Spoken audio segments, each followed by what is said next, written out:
ayuda. Iba yung ikaw ay kumikilos dahil sa puso. Diba? Galing sa puso yan. Tama? Ang ating mga kababayan sa Cainta Rizal. Cainta Rizal, oh.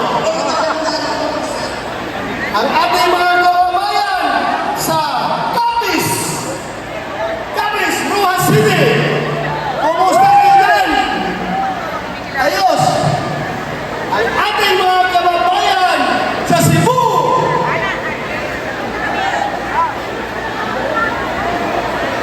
Asa na Cebu? Yun!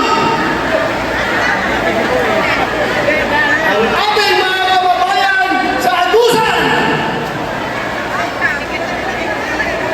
Malayo-layo na signal. Oh, meron pa! Meron pa din! Andyan pa rin sila.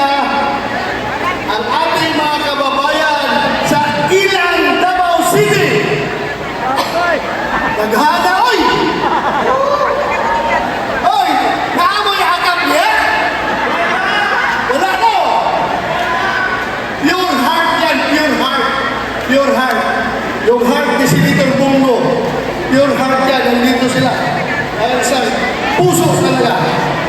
Ang ating mga kababayan sa Talubo, Davao City.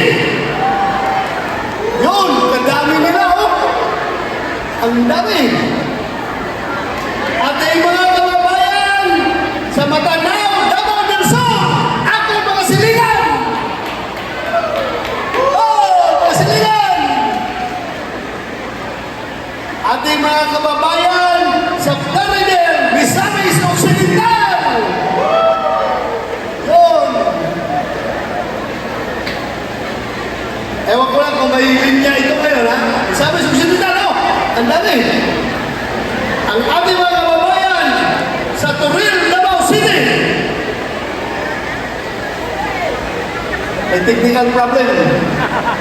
Anyway, meron pa rin tayo dyan sa Davao de Oro. Ang kababayan natin sa Davao de Oro. And of course, ang ating mga kababayan dito sa Calamba, Laguna.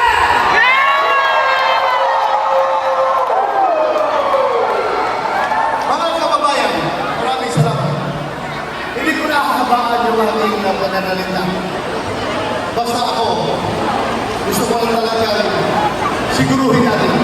Alam niyo, gaya sa nangyari ngayon, andyan yung ating mga kababayan kahit walang ayuda. Anong ibig sabihin yan? Isabay pa natin yung mga survey na nagsipaglabasa niya. na nakikita natin na lahat kami sa PDP Laban ay pasok sa survey. Yan ang totoong survey! Yan ang totoong survey. Kaming siyam sa PDP Laban ay pasok sa Magic 12. Anong indikator? Anong explanation yan? Anong explanation? Bakit gano'n? Yun ang sinasabi natin na protest vote na mga taong nasasaktan, na mga taong naiinis, at mga taong galit sa ginagawa ng kasalukuyang kapangyarihan. Yan mga taong yan, tahimik lang yan. Pero pinapakita nila yung kanyang salubin pagdating sa eleksyon. Kaya, I'm warning you, hold your breath, tighten your belt. Pagdating sa eleksyon, sasabihin ko sa inyo, magugulat na lang ang lahat. Na itong siyam na ito, Atty. J.P. Bundok, yours truly, Mr. Manasakit, Senator Bongo, J.B. Hidlo, Atty. Raul Lambino, Congressman Rodante Marcolita, o sa ating pinakamamahal na si Pastor Apollo Kimarong, at sa Atty. Vic Rodriguez, at Philip Pipe Salvador. Magulat na lang kayo pagdating sa eleksyon. Itong lahat na ito ay nakakalusok. Ako, I am not trying to be a prophet. I'm just trying to share with you yung aking nakikita habang aking iniikot sa buong Pilipinas. Nakikita ko talaga yung damdamin ng puso ng Pilipino. Gusto nila talaga, sir, straight PDP Laban yun. Yun lang yung nagsasalita. Pero yung matahimik, ayaw magsalita. Kung sabi nila, makita na lang ninyo sa magiging resulta ng halalan. Tingnan ninyo kung ano malalabasan yan. Kaya, sana tayo, huwag tayo mawalan ng pag-asa. Fight pa rin tayo, kumbate pa rin tayo! Dahil na nangyayari ngayon, di ba? Everyday makita ko sa social media, meron papalabas na binablock na nila yung magagamit nila ng Cebu. Nakita niyo, ginagawa na lahat sa Facebook yung magagamit ng Cebu. Ang masakit nito, parang itong mga tao na ito, pakiramdam nila, ito na ang new normal. Normal lang nagagamit ka ng Cebu. Normal lang na magmamayabong mo sa buong mundo na ikaw isang drug user. Bakit? Ano na nangyari sa utak ng ating mga kababayan?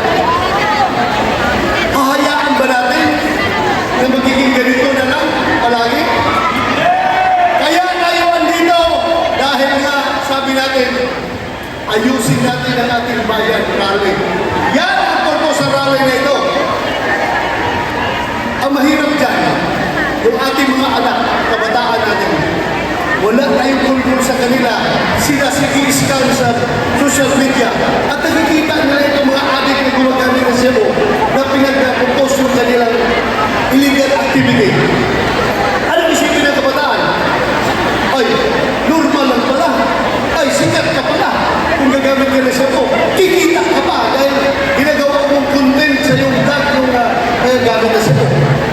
Kawawa. Kawawa ang kabataan, kawawa ang Pilipinas.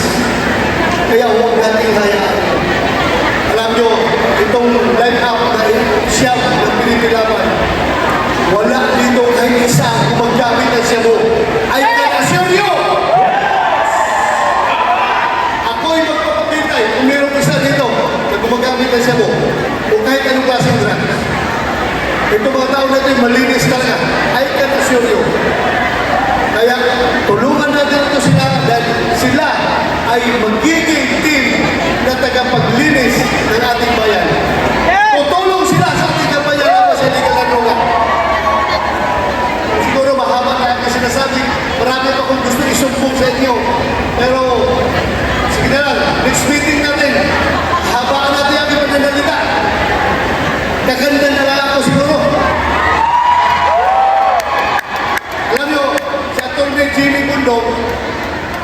professional singer yan. Si Bato, professional boxer.